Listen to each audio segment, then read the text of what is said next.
नमस्कार दोस्तों। आज जो कहानी मैं आपके सामने लाया हूं वो कर्नाटका के एक छोटे से शहर कारवार से है। ये कहानी एक ऐसे शापित बरगद के पेड़ की है जिसमें बसने वाली शक्ति ने सबको हिलाकर रख दिया था। कारवार कर्नाटका का एक छोटा सा कोस्टल टाउन जो अपनी खूबसूरत बीचेस और शांत मौसम के लिए मशहूर है। लेकिन इस शांति के पर्दे के पीछे कुछ ऐसे राज छुपे हैं जिसके बारे में हर कोई नहीं जानता। कहानी की शुरुआत होती है राहुल, समीर और प्रिया से, तीन अच्छे दोस्त जो हमेशा नए एक्सपीरियंसेस की खोज में रहते थे। राहुल के पिताजी की पोस्टिंग हाल ही में कारवार के नेवल बेस में हुई थी। इस वजह से वो अपने पूरे परिवार के साथ कारवार शिफ्ट हो गए थे।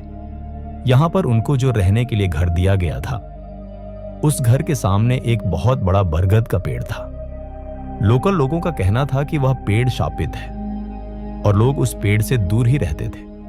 पर राहुल और उसके घर वालों को ऐसी बातें सिर्फ कहानियां लगती थी। घर शिफ्ट होने से पहले ही एक पड़ोसी आंटी ने राहुल की मां से कहा, बहन जी, रात में बच्चों को उस पेड़ के पास न भेजना। उस पेड़ के नीचे पहले कुछ अजीब घटनाएं हो चुकी हैं। पर राहुल के पेरेंट्स ने इसे बस अंधविश्वास समझा और उसी घर में शिफ्ट हो गए। जब राहुल ने कारवार में नया स्कूल ज्वाइन किया तो वहां से उसकी दोस्ती समीर और प्रिया से हुई, जो कि उसके ही क्लासमेट्स थे। वे दोनों लोकलाइट्स थे और काफी जल्दी राहुल के साथ घुल मिल गए थे। वे दोनों अक्सर राहुल के घर खेलने या पढ़ने आते रहते थे। राहुल के कमरे में एक खिड़की थी जिससे वह पेड़ साफ नजर आता था। शुरू में सब नॉर्मल था, लेकिन धीरे धीरे अजीब चीजें होने लगी। रात के टाइम राहुल को ऐसा लगता जैसे उस खिड़की के बाहर कोई खड़ा हो। हवा नहीं चलती थी, फिर भी बरगद के पत्ते हिलते रहते, जबकि बाकी पेड़ों के पत्ते बिल्कुल भी नहीं हिल रहे होते थे। एक दिन जब समीर और प्रिया उसके घर आए, तीनों ने डिसाइड किया कि वे उस पेड़ के पास जाकर देखें। शाम होने पर जब वे वहां पहुंचे तो उन्हें पेड़ के नीचे मिट्टी में कुछ पुराने दिए और कुछ सड़े हुए नींबू पड़े मिले। प्रिया ने तुरंत कहा, यह तो किसी पूजा के बाद के बचे हुए सामान है। उन्हें यह सब देखकर अजीब लगा और वे वहीं से निकल गए। उस रात राहुल को एक अजीब सपना आया। उसने देखा कि एक औरत सफेद साड़ी में उस बरगद के नीचे बैठी है। उसका चेहरा अंधेरे में छिपा हुआ है। सपने में उसने राहुल को एक अजीब सी आवाज में बुलाया। इतने में राहुल डर के मारे नींद से जाग गया। लेकिन सबसे ज्यादा डर उसे तब लगा जब उसने खिड़की के बाहर देखा। उसने पाया कि वही सफेद साड़ी उस पेड़ के नीचे पड़ी हुई थी। उसने झट से जाकर खिड़की बंद कर दी और आंखें चुपचाप सो गया।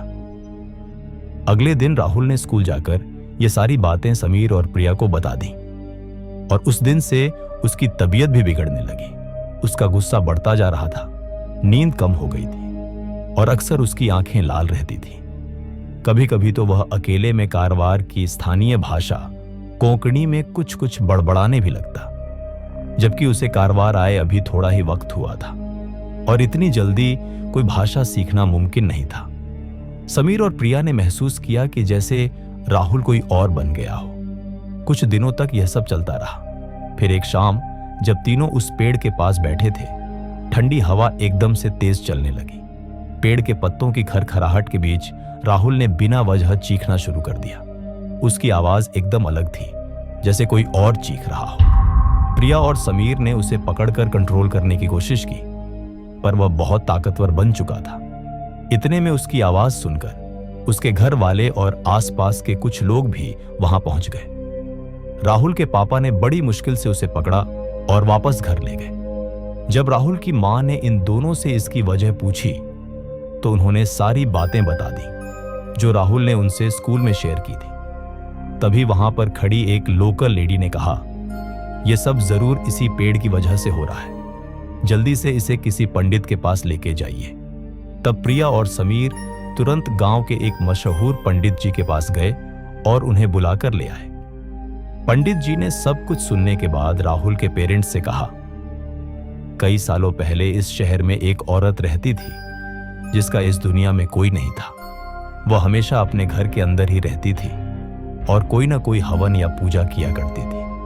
तब गांव वालों को यह गलतफहमी हो गई कि वह एक डायन है तो सबने मिलकर उसे घर से बाहर निकालकर पीट पीट के मार डाला। फिर उसकी लाश को इसी पेड़ के नीचे दफनाया गया था।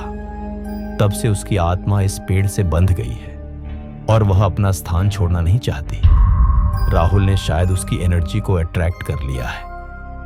उसी रात पंडित जी ने पेड़ के नीचे हवन शुरू किया। पूरा माहौल भारी हो गया था। हवन की अग्नि के साथ पेड़ के पत्ते जोर से हिलने लगे। अचानक राहुल बेहोश हो गया और उसके मुंह से एक अजीब सी आवाज निकलने लगी। उसने फिर से कोंकणी में कहा, यह मेरा घर है, कोई मुझे यहां से नहीं भगा सकता। पंडित जी ने मंत्र उच्चारण तेज कर दिए। धीरे धीरे राहुल शांत हुआ और बेहोश पड़ गया। हवन लगभग 2 घंटों तक चला। फिर पंडित जी ने कहा कि वह आत्मा शांत हो चुकी है, लेकिन एक चेतावनी भी दी, इस पेड़ के पास आगे से बिल्कुल मत जाना। इन शक्तियों पे काबू पाना दोबारा मुमकिन नहीं होगा।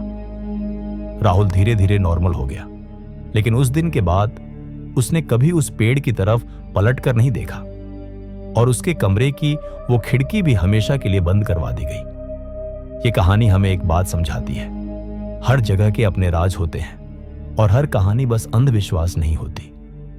कभी कभी उन बातों में सच भी छुपा हो सकता है। कारवार का वो श्रापित बरगद का पेड़ आज भी वहीं है और रात के अंधेरे में उसके पत्तों की खरखराहट आज भी एक अजीब कहानी सुनाती है। मिलते हैं अगले एपिसोड में एक और डरावनी कहानी के साथ। तब तक के लिए अंधेरों से दूर रहिए। शुभ रात्रि।